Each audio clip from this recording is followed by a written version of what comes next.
Wa jefe da wannan takarda?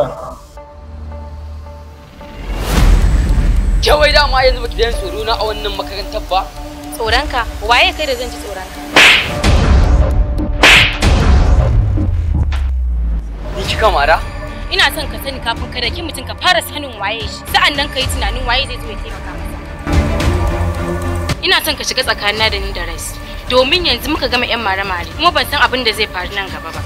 Da zarar shi mutuncin ya kai haka ya fara marin mata ko uban wa ya tsaya mai a nan kasar ya zama dole a makarantar nan a ɗau mummunan mataki a kan shi.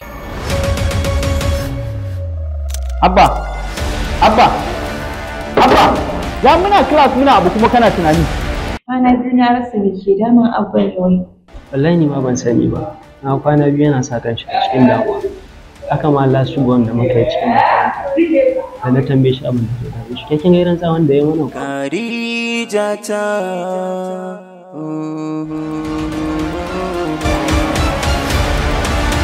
Ni fa gaskiya malamin na matsa min a nan makaranta. Ni in baka mai ni ba zan ban makarantar nan gaba daya. Kan je ina. Kun ban makarantar nan ina za mu sa kanmu. Zan ja mai kunne da kyau.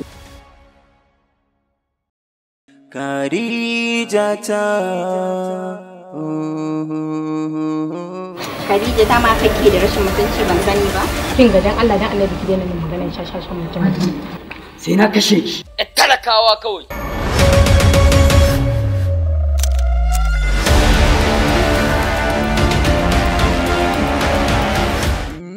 Da ma za ki yarda mu kulla soyayya duk da suna da tsada mu shirya tarayya